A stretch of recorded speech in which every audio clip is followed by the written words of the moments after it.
Killing one other's children is not how we will learn to live together. I promise never to lie.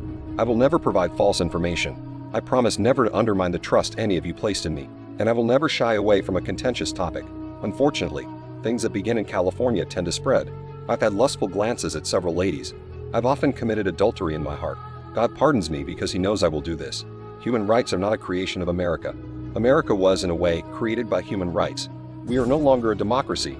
Rather, we are an oligarchy. That, in my opinion, has caused the greatest harm that I have ever seen to the fundamental moral and ethical principles of the American democratic system. Before engaging in battle, a sincere endeavor should be made to resolve disagreements. We often judge others who are different from us harshly, considering their transgressions to be grave and our own transgressions to be little.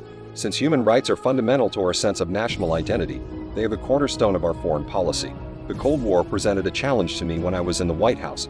I had to keep the peace even though the Soviet Union and I each possessed 30,000 nuclear bombs that could wipe out the whole planet. If you are completely uneducated and subsist on $1 a day, you will never reap the benefits of globalization. We reaffirm the emotional and spiritual strength of our country with this external physical event. I remember Miss Julia Coleman, my high school English teacher, saying that we must adjust to changing times and still hold to unchanging principles. It's better to be resolved not to fail than to be afraid of the possibility of failing. It is ideal to test oneself in private. I don't believe that time was created in its entirety in 6 days as we know it. My belief that God caused the Big Bang is unaffected in the slightest whether we are able to verify, say, the Big Bang hypothesis. The United States has given Israel its leadership ever since it became a country.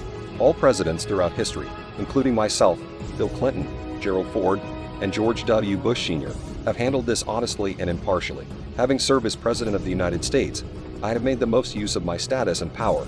Secondly, I've managed to fulfill my obligations for human rights, peace, freedom, democracy, and the environment, among other things. Unfortunately, there was a tremendous outpouring of emotion and patriotism in America after September 11, and the Bush administration was extremely astute and successful in portraying anybody who disagreed with the policies as being disloyal or even treacherous. When you're president, everyone becomes very excited. However, I really intend to take all necessary steps to ensure that it stays out of my thoughts. Since I was in the Navy, I've been composing poetry to Rosalind. In poetry, I discovered I could express things that I could never do in language, deeper, more intimate matters. I could compose a poem about my mother, but I would never be able to share it with her, or thoughts about being a submarine that I would not have been brave enough to express to other submariners. We transform into a stunning mosaic rather than a melting pot. Diverse individuals has distinct convictions, desires, aspirations, and goals. While adhering to unwavering beliefs, we must adapt to the changing circumstances. Whatever has to be done may be accomplished, perhaps much more successfully than you may have imagined. When aggression is not countered, it spreads like a virus.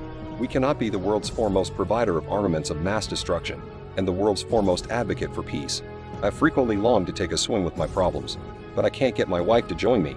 Bringing peace to Israel is my top overseas ambition and a regular prayer.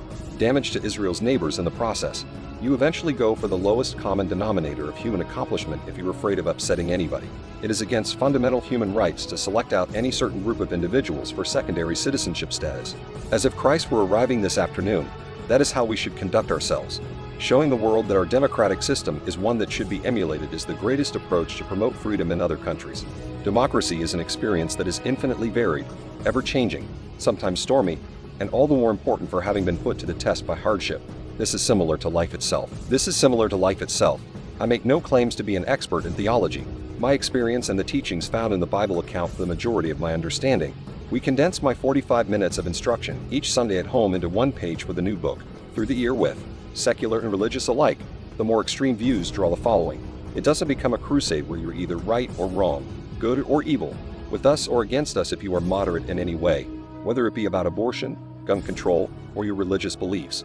These days, far too many people glorify materialism and self-indulgence. When the Southern Baptists started to discriminate against women, I broke away from them because I adhere to Paul's teachings in Galatians, which state that God sees no distinctions between men and women, slaves and masters, Jews and non-Jews, and that all people are created equally. Public duty and religious beliefs are inextricably linked. I had never discerned any opposition between my political obligation and God's will. You breach the other if you breach the first. Men and women are completely equal, in my opinion. Furthermore, I consider that the New Testament passages, written by Paul, not by Jesus, that prohibit women from accessorizing themselves, donning hats, coloring their hair, and engaging in other such behavior are archaic and should not be applied to contemporary society. All you need is a basic faith, Sometimes it is honorable to attend to each person's basic requirements. Sometimes war could be a necessary evil. However, it is never good. It is always wicked, regardless of how essential. Killing one another's children is not how we will learn to live together. Republicans are guys who fear the future and have limited perspectives. Love of the natural world is a universal language that cuts across socioeconomic and political divides. Much like music and art, rich people like us define globalization as a very good thing. When we speak about computers, mobile phones, and the internet, we're talking about technology. Of the world's population, 2/3 are unaffected by this. I detest it when we allow complacency to rule our life when it goes so clearly against what Christ taught. The deal cannot be lasting unless it is accepted by both parties. The strong concentration of individuals with vested interests makes it challenging for the general welfare to triumph, particularly when decisions are taken behind closed doors. Quite bluntly, I tell you that the days of racial prejudice are past. Negotiation is an evidence of supposed equality, and a fundamentalist cannot bring themselves to negotiate with others who disagree with them. Jesus said nothing at all on homosexuality.